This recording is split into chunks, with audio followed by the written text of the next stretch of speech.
Hey everyone, welcome back to another episode of Fan Talk. Obviously, I'm in a new place, but it's still the same face.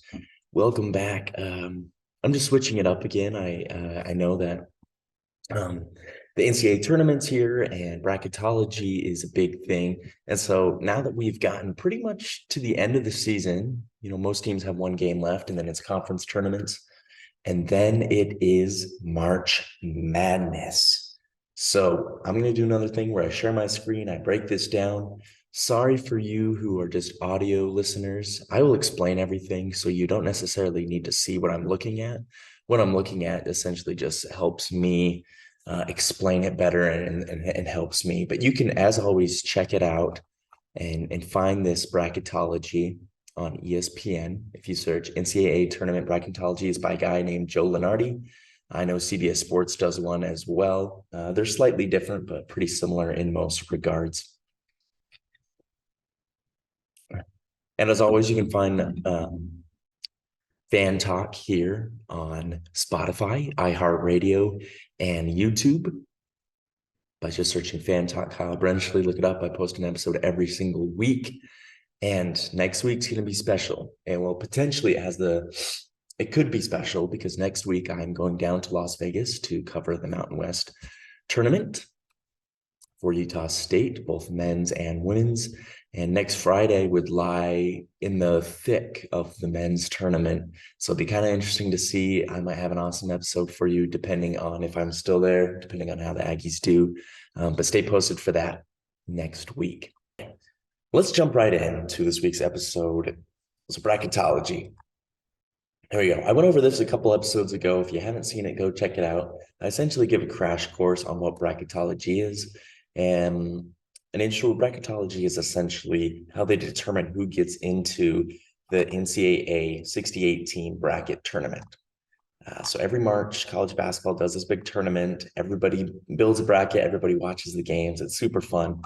But there's a process because there's obviously a lot of D1 teams. I think there's around 350 or so, but only 68 of those teams can get into this tournament. And so it's really kind of a daunting task to put some of these teams in.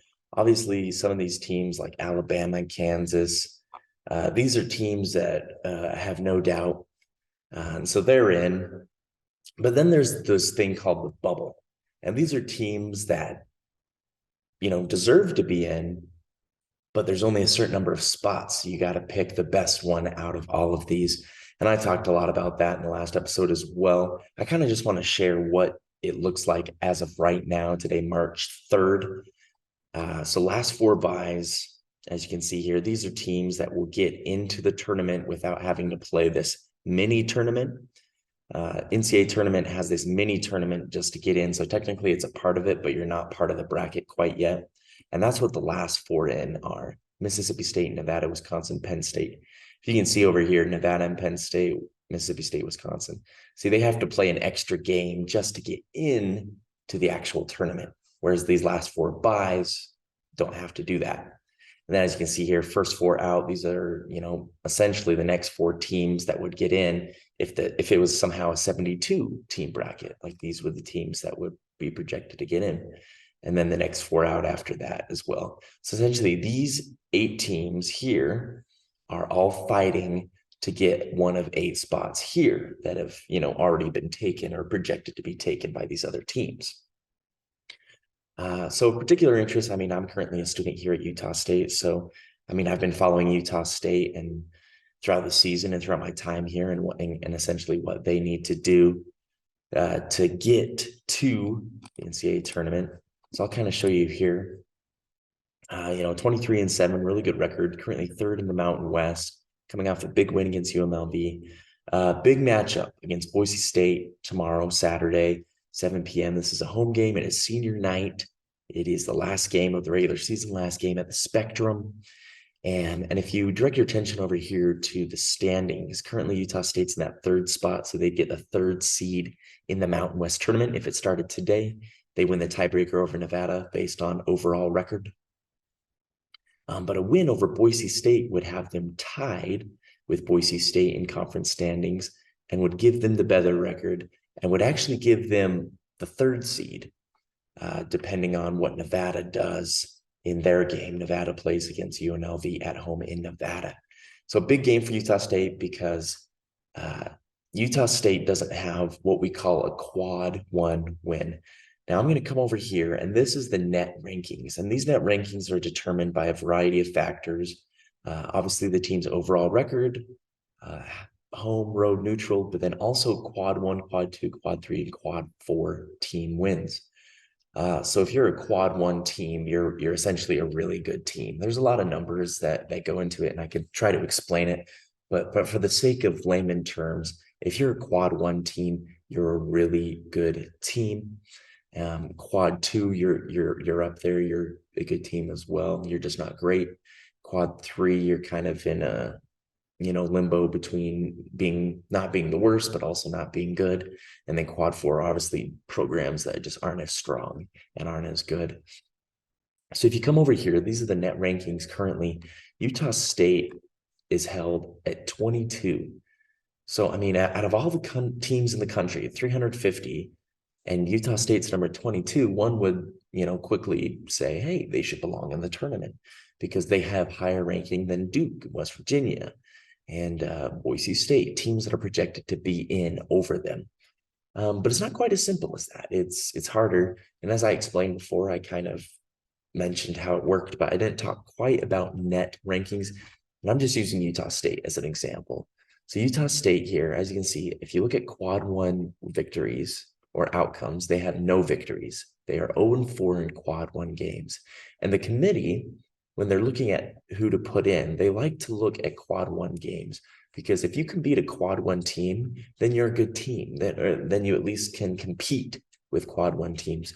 And all four of these Utah State losses, three of them were on the road and they were double digits. One of them was at home against a San Diego State team where they were down 16 points in the first half, came back, could have tied it at the end, but did not do so.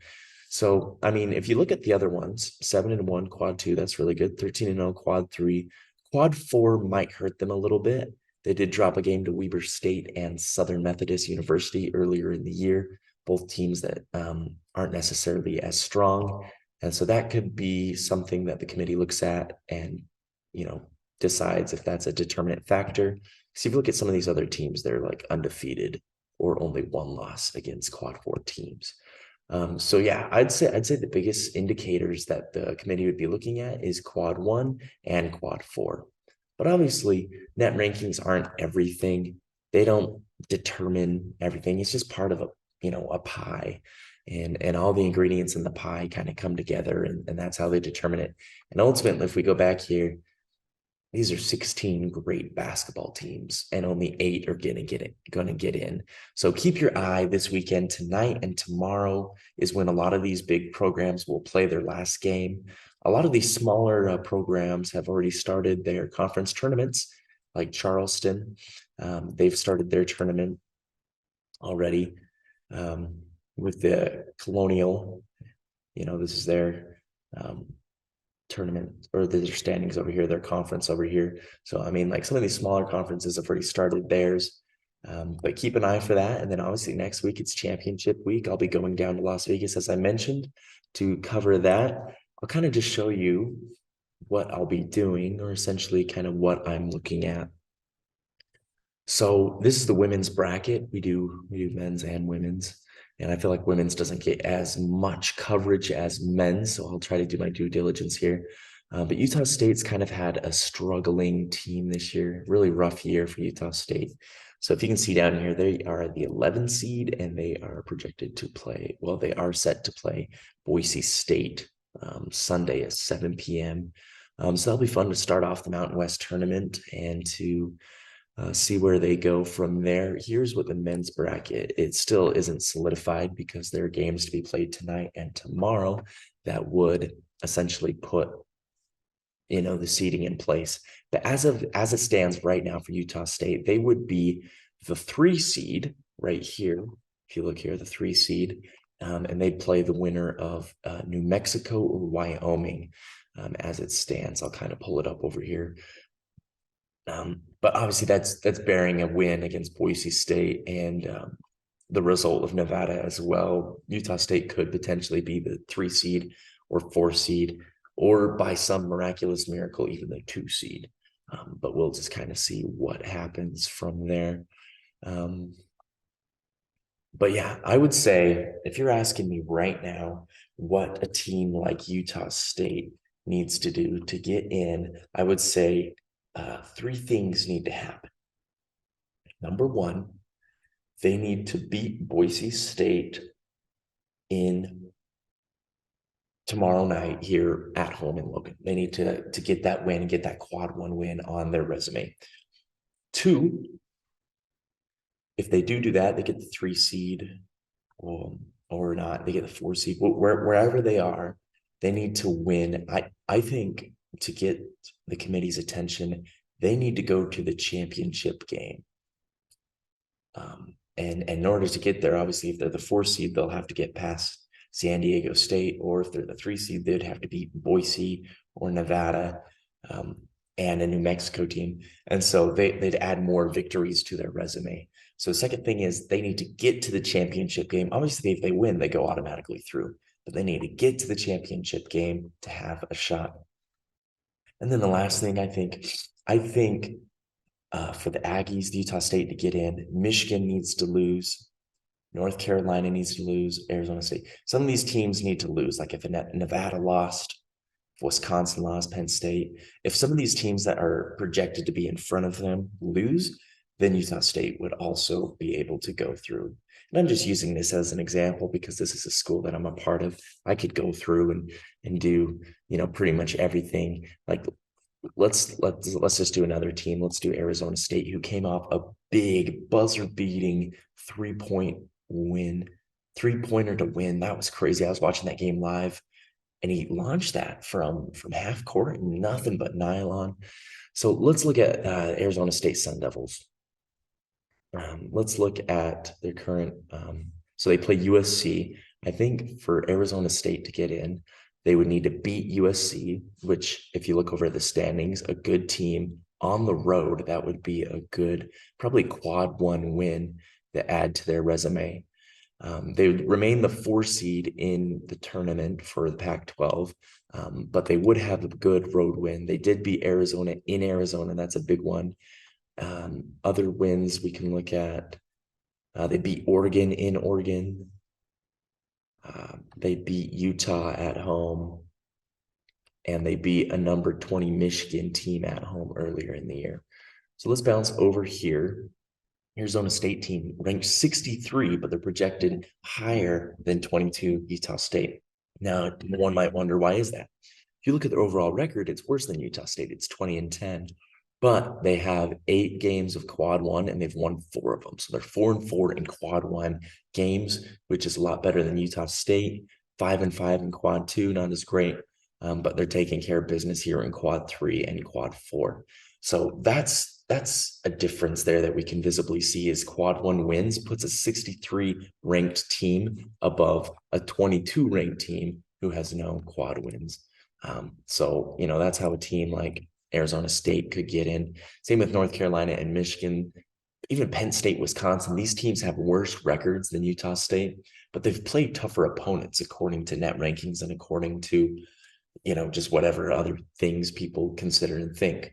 So it'll be really interesting to see what happens. Obviously, now that we're in March, Joe Lenardi will update this every day after every major result. So it will be changing like wildfire. So keep an eye on this if you're interested, and we'll see what plays out. Obviously, Selection Sunday is in 9 days. It will be that Sunday after Championship Saturday, after all the conference tournaments are over, and we'll find out who the committee puts in and who they don't. And obviously, if you don't make the tournament, there's the NIT, there's the CIT, there's these other tournaments that aren't quite as prestigious anymore, at least, but at least have your team an opportunity to play in the postseason.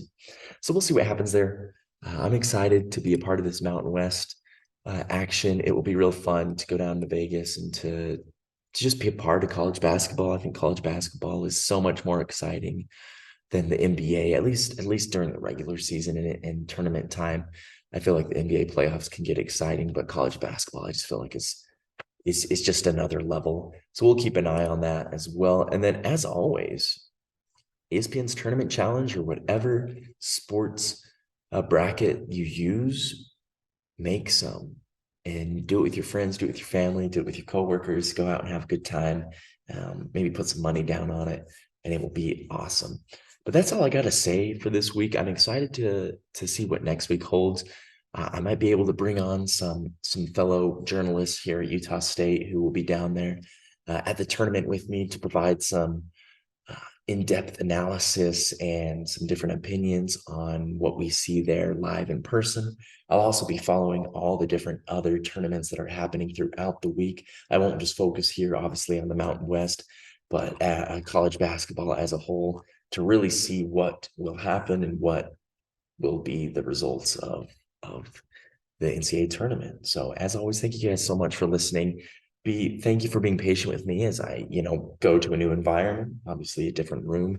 I'm pretty much in a computer lab right now. The studio wasn't available today, but thank you guys for being patient. Thank you guys for coming back each week. Please share this podcast with your friends. Again, it's called Fan Talk, and you can find it on Spotify, iHeartRadio, and YouTube. Look me up on Twitter, Instagram for awesome sports content.